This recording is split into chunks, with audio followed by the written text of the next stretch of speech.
Olá, meu povo! Então, hoje é o tópico número 4 da nossa série. Vamos aprender a investir bem basiquinho. Só para a gente não perder, vamos lembrar. Primeiro é fazer dinheiro. Quando eu falo fazer dinheiro, é fazer um dinheiro extra, tá bom? Eu sei que é um momento meio complicado, mas pense em alguma coisa que você possa ou fazer ou vender. Enfim, algo que você tenha uma reserva, porque a gente parte do princípio que você não tem conseguido economizar dinheiro, ou você até está com dívidas, e você tem uma fonte de renda que não está bastando. Então a gente tem que criar uma segunda maneira de ter dinheiro, tá bom? Aí o segundo ponto foi cortar custos, que eu falo, custo é que nem unha, tem que estar sempre cortando. E aí você assiste o vídeo, dá para entender muito bem que inclusive pessoas que têm dinheiro, pessoas ricas mesmo, estão cortando custos. E portanto, se você quer ser rico, também corte seus custos. É bom, né? É saudável. O ponto que eu vou colocar agora especificamente, peraí, o 3, o que era que eu falei? Procurar boas fontes de informação, ou seja, você ser autodidata e estudar sobre finanças. E estudar com livros, né? E não assim ficar ouvindo recomendação de quem é do sistema. Quando eu falo do sistema, eu estou falando de banco, de instituição financeira, né? Que eles, lógico, vão dizer que eles têm os melhores investimentos. Outro dia eu estava assistindo um vídeo, quer dizer, assistindo não, apareceu como recomendação para mim. A ação mais barata do mercado. Beleza, nada contra, eu acho que cada um tem uma maneira de lidar com as coisas, né? Fazer seu marketing. Mas vamos lá, será que a ação mais barata do mercado é a que se adapta ao que eu quero para os meus investimentos? É algo que você tem que saber, portanto esse é o tópico número 3. E ele é base para o número 4. Que é o seguinte, crie a sua estratégia. Quando eu falo a sua estratégia, eu não sei se você tem dívidas, eu não sei se você está dormindo em paz à noite, né? Eu não sei se você está preocupado com o que está acontecendo, não sei se você está tranquilo e agora quer diversificar, não sei qual é a sua ideia. Mas você vai ter que parar e pensar, primeira coisa, por que você quer ter uma boa reserva financeira? É para você começar pagando dívidas ou é para garantir lá na frente, daqui a uns 20, 30 anos, uma aposentadoria mais rechonchuda, né? Ter mais dinheiro para quando você for mais velho. E eu vou dar um spoiler aqui, gente, por favor. Você vai precisar desse dinheiro lá na frente. Tem um outro canal que eu falo sobre viver mais de 100, a longevidade, uma das coisas que é fundamental. Você vai ter bastante idade e você vai querer ter mais conforto do que você tem hoje. E você vai querer fazer mais coisas do que você faz hoje, portanto você vai ter maior custo. E para isso você vai ter que ter dinheiro para bancar, certo? Né? Sem cacau não há prazer. Então nessa história você vai precisar ter dinheiro para poder bancar aquilo que você quer lá na frente, certo? Então é importante que você saiba qual é a sua estratégia.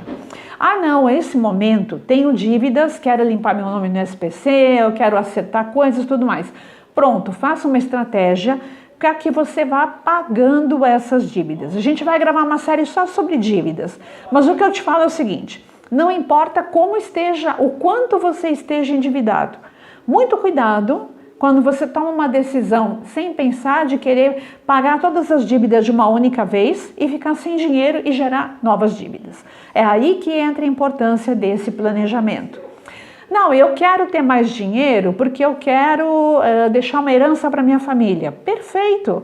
Então você vai ver como você pode fazer isso, levando em conta quem são essas pessoas, como você vai fazer, se vai fazer, né, algum tipo de testamento, ou se você vai preferir trabalhar com uma previdência. Você é que vai ver o que é que você deve fazer considerando essas pessoas. E eu não acho nem um pouco ruim que alguém tenha uma ideia dessas. Assim como se você quer ter um dinheiro para poder deixar o emprego, montar um negócio próprio, também é importante que você se planeje, analise o teu mercado, analise quanto vai ser necessário para trabalhar com uma certa folga, tá? Eu gosto sempre de lembrar do seguinte, pensa no pior cenário.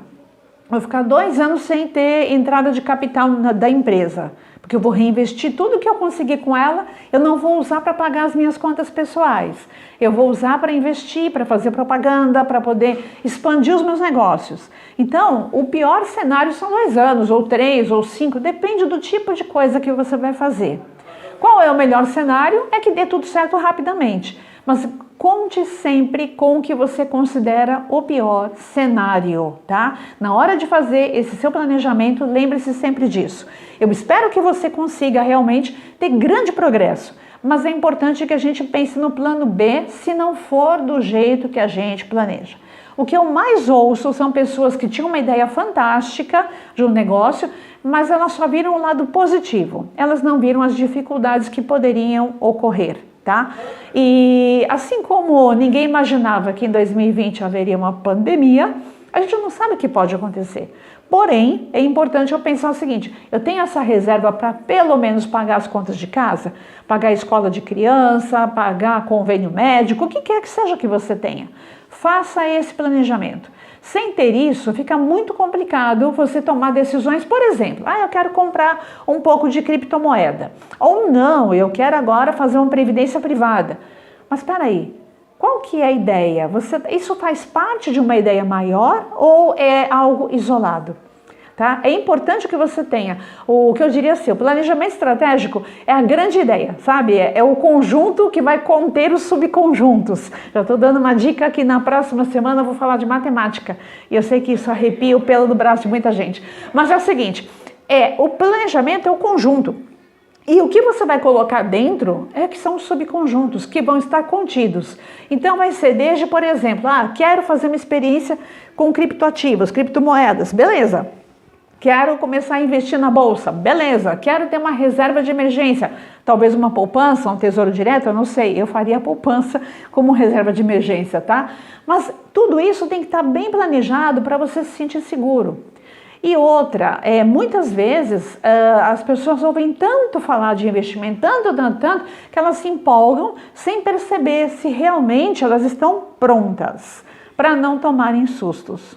Tá? Então a ideia que eu quero que você tenha bem claramente nesse tópico número 4, faça o seu planejamento. Se você é casado, sente com a pessoa que é casada com você, que namora com você, ou se você mora com seus pais e todo mundo está junto nessa, para que vocês alinhem essas expectativas. A partir da expectativa alinhada, as coisas vão fluir melhor.